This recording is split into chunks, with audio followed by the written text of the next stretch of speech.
Hola, soy Marta Garza y estás en tu programa En Mis Zapatos, mismo que es posible gracias a la colaboración del Canal 28. El día de hoy compartiremos un caso que deriva de un homicidio culposo en donde pierden la vida dos hermanos y queda vivo el amigo que iba manejando. También, como es costumbre, tendremos la presencia de un especialista en la materia que nos compartirá desde su experiencia los beneficios de la mediación penal al abordar este tipo de situaciones tan dolorosas. Quédate con nosotros, estás en tu programa En Mis Zapatos. Regresamos.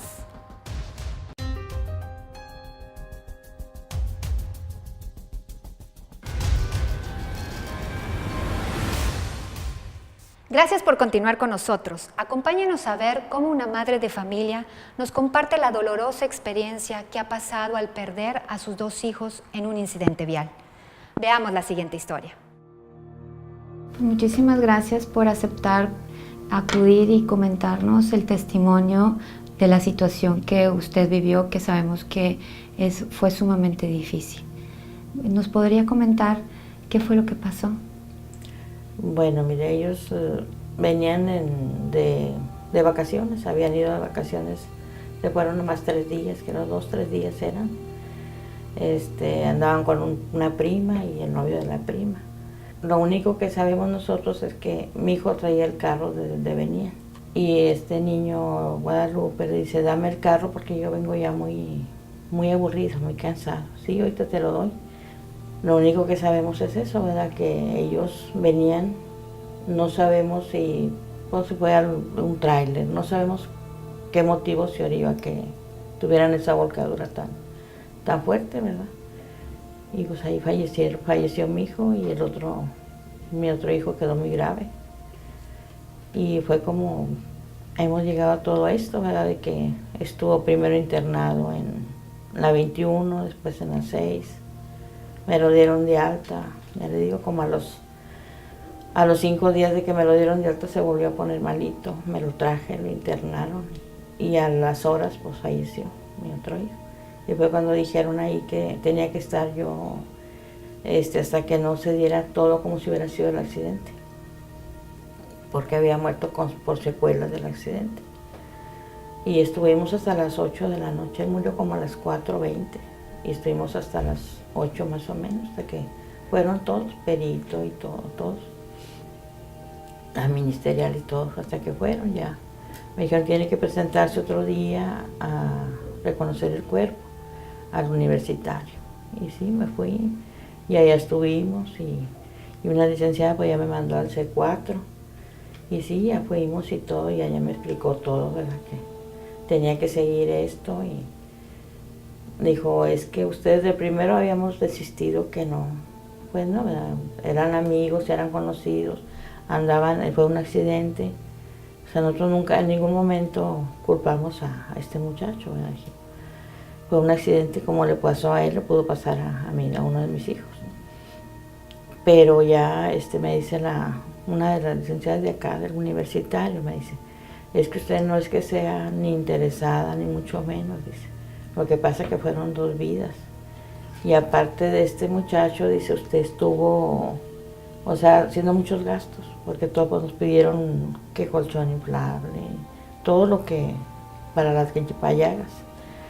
Entonces, dice, todos los gastos que han hecho, pues tiene algo que les remuneren.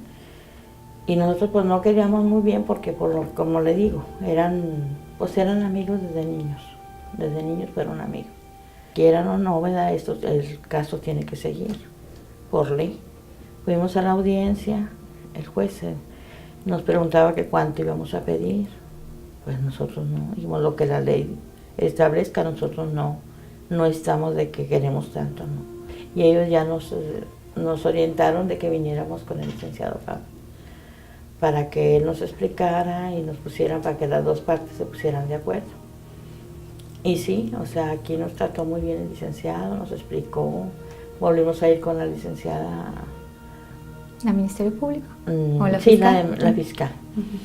Y ella, igual que todos nos han tratado excelentes, o sea, nos han explicado, nos han dicho, ¿verdad?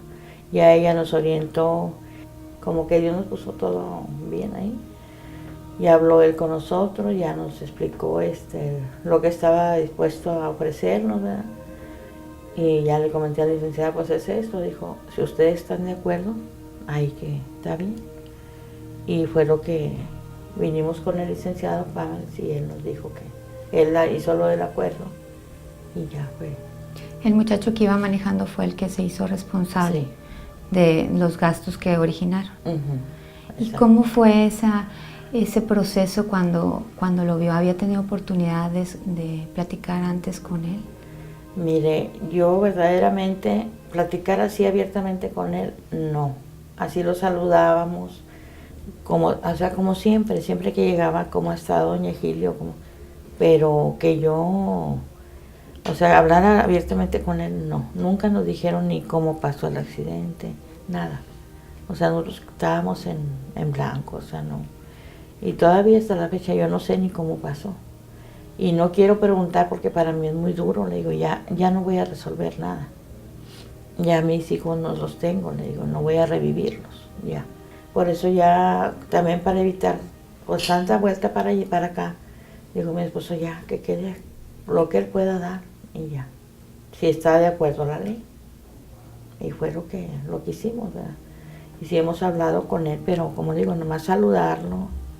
A mí se me hace muy duro hasta verlo, porque como eran muy amigos, siempre andaban juntos. Si aquí, como mi hijo trabajaba aquí, cada semana se ponían de acuerdo un día y se venían para acá donde vivía mi hijo. Y ahí, pues, que hacían la carne asada, que hacían... Convivían frecuentemente. Convivían frecuentemente. Por eso para mí el verlo es muy duro, porque yo me imagino ver a mi hijo. Y siempre que lo veo se me tiene que salir lágrimas, porque le digo yo, para mí, pues, fue como un hijo también, este muchachito. Y por eso no, pues, yo rencor ni nada no le guardo a él. Para mí, pues fue un accidente. Lamentablemente mis hijos, los dos se me fueron. Vamos a un corte y cuando regresemos continuaremos con la segunda parte de esta historia.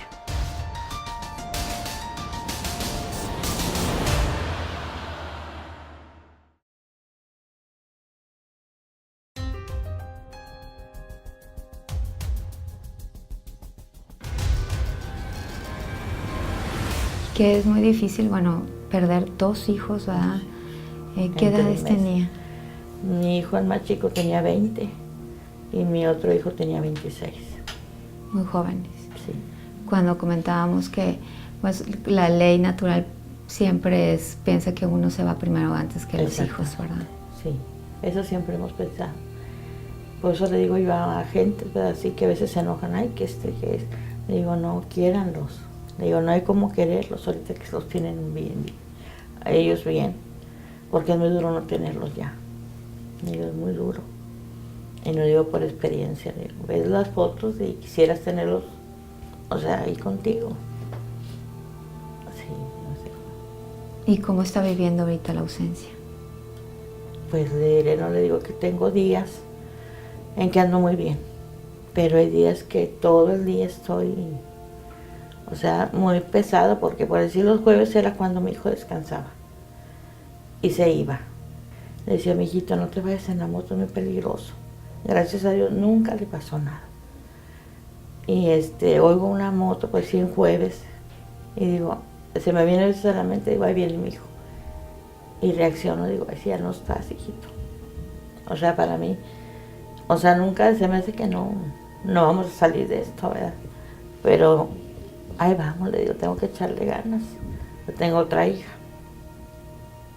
¿Y sintió tranquilidad al llegar a un arreglo, por lo que comenta que pues es difícil la pérdida? Comentaba que pues estaba tanto uno de sus hijos que había fallecido y el otro que estaba en el hospital, y el dividirse en querer estar con los dos, ¿verdad? Era difícil. Y aparte la cuestión pues jurídica, el terminar todo esto, pues también lo complica, ¿verdad? A veces es muy, muy complicado el que la situación que hay que arreglar, pues se entienda en todo el sistema lo difícil que está pasando las personas que perdieron a sus seres queridos. Sí, es muy duro. muy duro, o sea, yo, o sea, le doy gracias a Dios en que ya se solucionó, o sea, supuestamente ya lo del caso ya va casi de salida, porque cada que viene uno es recordarlos más, o sea, los puntos en cómo ellos fallecieron. Sí. O sea, es muy doloroso el acordarte de que este niño pues no hablaba, no se movía. O sea, es muy duro recordar todo eso. Y sí estoy, o sea, digo, si ya se soluciona esto, pues ya estoy en parte, digo, ya mis hijos a lo mejor ya están descansando ya. O sea, ya con esto de que ya no vamos y venimos tan así de que no fueran tantas vueltas, ¿verdad? Exacto, y como sí. dice usted, el venir aquí y le recordaba, ¿verdad? A sus hijos y lo hacía también el dolor más patente y más fuerte, ¿verdad? Sí. Y que por eso, bueno, pues le agradecemos muchísimo porque sabemos que es difícil que esté contando esta situación y más por lo que nos comenta y que aún así haya aceptado venir y dar su testimonio de lo que sucedió y cómo pudieron llegar a un arreglo. Si tuviera la oportunidad de recomendar o decirles algo a las personas que nos están viendo, ¿qué les diría? Que pues que quieran mucho a sus hijos, que no los, o sea, que sepan orientarlos. Eso es muy bonito, convivir con ellos. Mi esposo siempre me decía, ¿por qué a ti te dicen todo? Digo, porque les pones atención.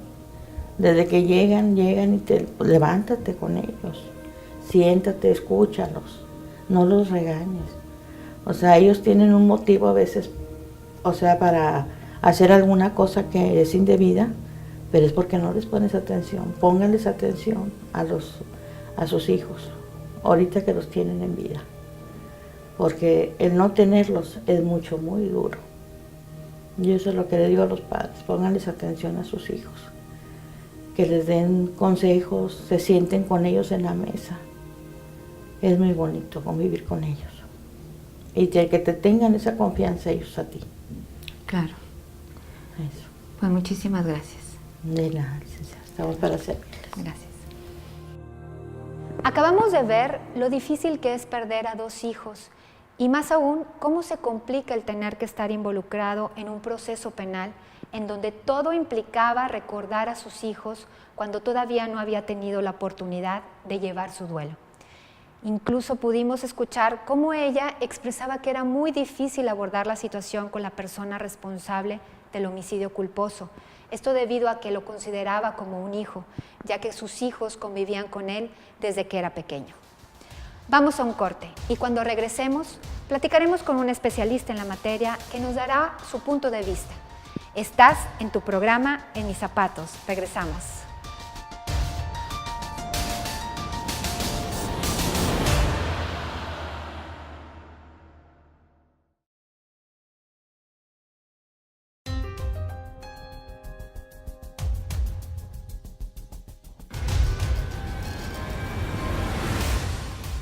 Gracias por continuar con nosotros. Nos acompaña el día de hoy la licenciada Paola Mariana Estrada García, quien es directora del Centro de Justicia Alternativa de Quintana Roo. Muchísimas gracias por estar con nosotros, licenciada. Muchísimas gracias por la invitación. Un saludo a todo tu auditorio que seguimos nosotros por las redes sociales y por el canal también, que tienes bastante auditorio y la verdad es que es un orgullo que tú hayas avanzado en este proceso de dar a conocer de manera tan práctica y tan precisa lo que hacemos al interior de los centros de justicia alternativa, que en muchas de las ocasiones es desconocida. Ay, muchísimas gracias. Para la gente que nos está viendo, bueno, el proceso, el centro que tú diriges, pues es el del Poder Judicial del Estado de Quintana Roo y viene a ser pues nuestro homólogo, ¿verdad?, a lo que hacemos dentro del Poder Judicial del Estado de Nuevo León, lo cual hace muy importante y muy enriquecedor para que la gente sepa que esto, los métodos alternos y las aplicaciones de los mecanismos alternativos para resolver conflictos a través del diálogo y de la plática, donde un facilitador neutral e imparcial nos ayuda a resolver estos conflictos, pues es no únicamente en el Estado de Nuevo León, sino en todos los estados. Platícanos un poco a grandes rasgos, después de haber visto pues este testimonio en materia penal, ¿Cómo se aplica en el estado de Quintana Roo? Muchas gracias. Fíjate que ahorita que te estoy escuchando, la verdad es que nosotros estamos al frente de la parte humana del conflicto, y en este caso el conflicto penal. La historia y la teoría, y en este caso la práctica, nos ha dado cuenta que hemos ya pasado o hemos ya transigido de un proceso penal retributivo, ahora ya uno restaurativo, en donde, como conocíamos en el retributivo, el Estado se sustituía por la víctima y por la comunidad, en donde no tenía ni voz ni voto para poder decir cómo fueron afectados con estas conductas que desafortunadamente fueron víctimas. Y esto pues evidentemente hacía que pues fuera muy, no sé, retórica la parte en la que eran tomadas en cuenta. Y ahora con este sistema, ahora hablamos de cómo es que se ve afectada la víctima, cómo es que puede ser reparada. Hay una responsabilidad tanto de la víctima como del victimario frente al conflicto, porque ellos son los protagonistas de esta situación. Entonces no hay más, no es más factible que evidentemente ellos sean los que decidan la manera en la que quieren ser restaurados y transformadas esta circunstancia de haber sido afectados por el delito. Entonces, la verdad es que me parece bastante oportuno que ahorita, a partir del 2008, con la reforma constitucional, haya tomado cauce la justicia restaurativa. Nosotros tenemos el orgullo de que hace 20 años se gestó la primera ley de justicia alternativa en el país. Surge en 1997, pero hasta 1998 es que surge el primer centro en la ciudad de Chetumal, y posteriormente fuimos creciendo a lo largo de los municipios en el estado. Actualmente contamos con 4 centros de justicia alternativa, el primero ubicado en la ciudad capital, que es la ciudad de Chetumal, el segundo en la ciudad de Cancún, tercero en la ciudad de Cozumel y el último en Playa del Carmen. Pero asimismo tenemos presencia en todo el estado, porque tenemos la gran fortuna de estar dentro de las etapas de los procesos de conflictos que ya están judicializados, es decir, en la etapa de la conciliación nos es derivado el asunto cuando las partes así lo deciden, para que nosotros podamos intervenir y que de una manera muy responsable un facilitador pueda aplicar su conocimiento, sus técnicas, sus habilidades, y de esta manera ser el puente de comunicación que les permita, como ya decía antes, responsabilizarse de todo lo que fue la escalada del conflicto, ¿no? O sea, llegamos a un resultado, ahorita en materia penal, bueno, pues hay una afectación, hay un delito, hay consecuencias que reparar.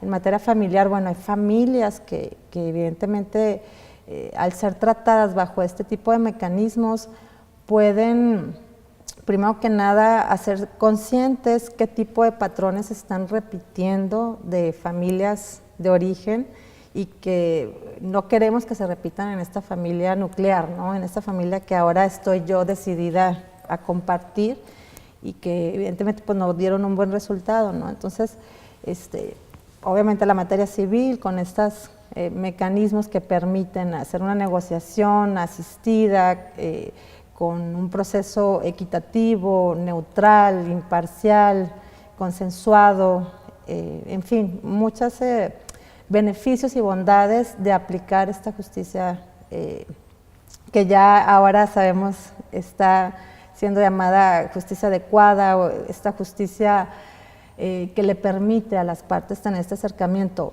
Creo que la justicia alternativa ya no es correcto esta aceptación, porque pareciera que somos el plan B de las personas, cuando deberíamos de ser la primera oportunidad o la primera instancia a la que debemos de acudir, ¿no?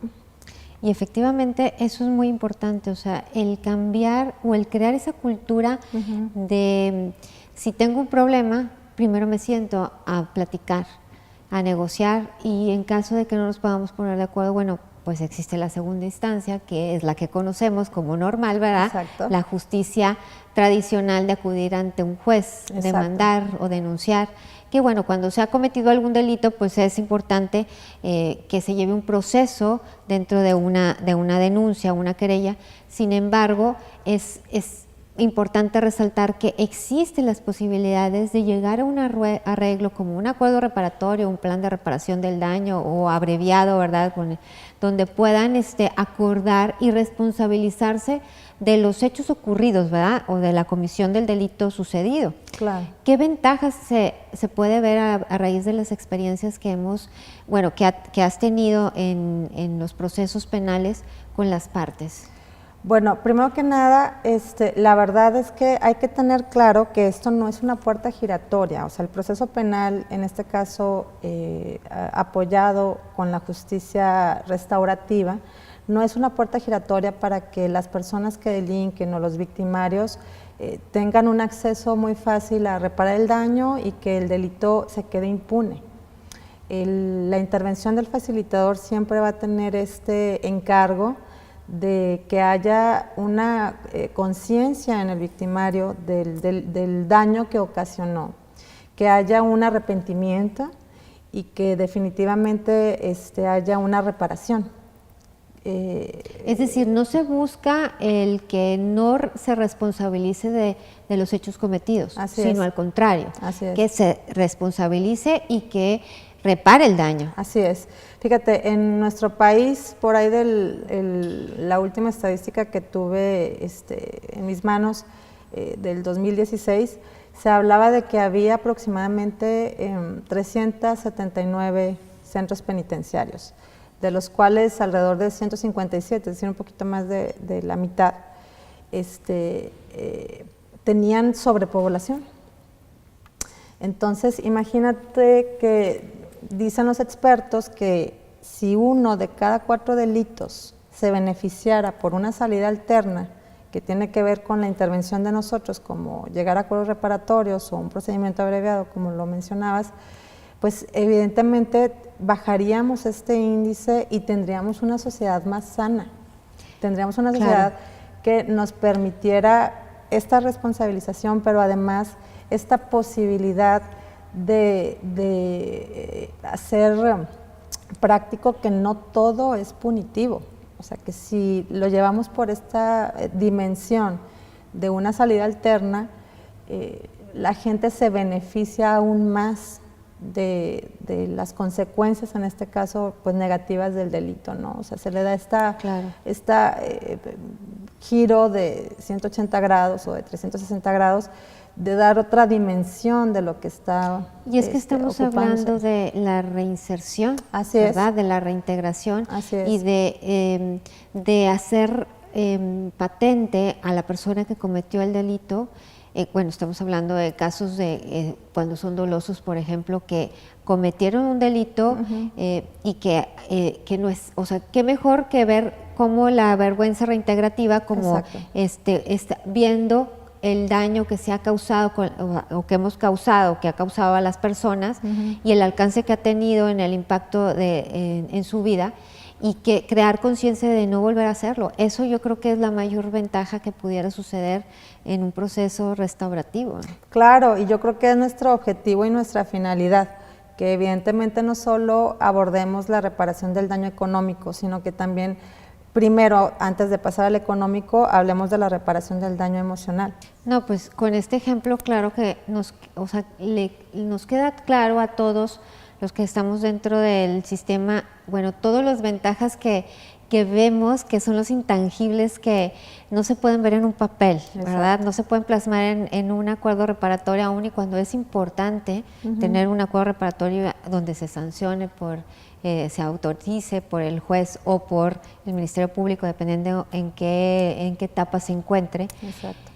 Estos cambios trascendentales de las personas, pues es un cambio de vida total. Exactamente.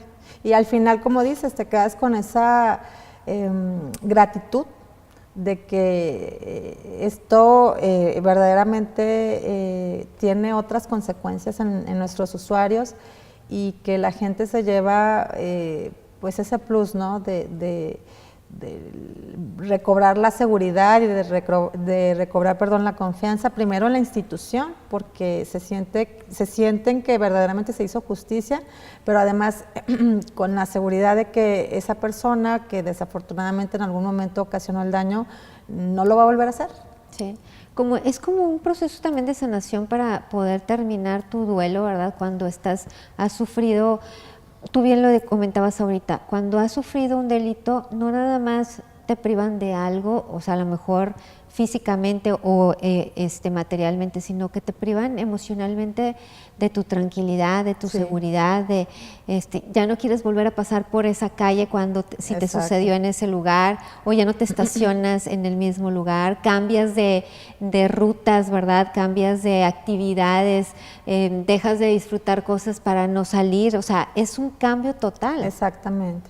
Y bueno, como lo dices, sanas todas estas heridas y poco a poco en ese proceso recobras esa confianza y tratas en la medida de lo posible de que si bien el daño que se ocasionó, algunas de las ocasiones, puede ser bastante difícil de reparar, pero en la medida de lo posible encuentras nuevamente el equilibrio en tu vida diaria, en tu vida cotidiana, en esa posibilidad de que ahora sí, bueno, ya estoy superando esto que pasó y empiezas otra vez, bueno, pues ya vuelvo a agarrar el carro, ya puedo pasar por la calle sin sentir otra vez esa angustia o ese dolor de haber sufrido una pérdida en cualquier tipo, ¿no? Claro. Pues se nos está terminando el tiempo. Muchísimas gracias por haber estado con nosotros. Algo que le quieras compartir a nuestros televidentes para que si tienen algún caso en el que hayan sufrido algún tipo de delito o incluso tengan algún problema que no sea una comisión de un delito, puedan acudir a resolver sus conflictos a través del proceso de mediación. La verdad es que me encanta esa parte. Yo creo que debemos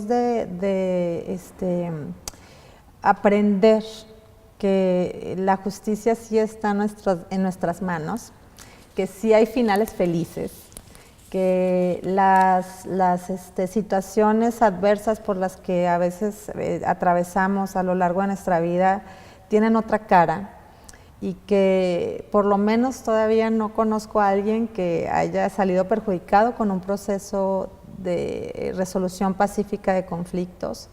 Estos son, como bien lo dicen los expertos, ¿no? Trajes a la medida de las personas. Y yo creo que simplemente es tomar la decisión de, antes de pensar en un juicio, en un tribunal, en todas estas justicia tradicional, pensemos en los mecanismos adecuados de resolución pacífica de conflictos. La verdad es que yo creo que no se van a arrepentir. Pues muchísimas gracias por haber estado con nosotros el día de hoy. Y pues les agradecemos que nos hayan acompañado el día de hoy, no sin antes solicitarles que nos envíen sus sugerencias y comentarios a los teléfonos y redes sociales que aparecen en su pantalla. Esto fue En Mis Zapatos.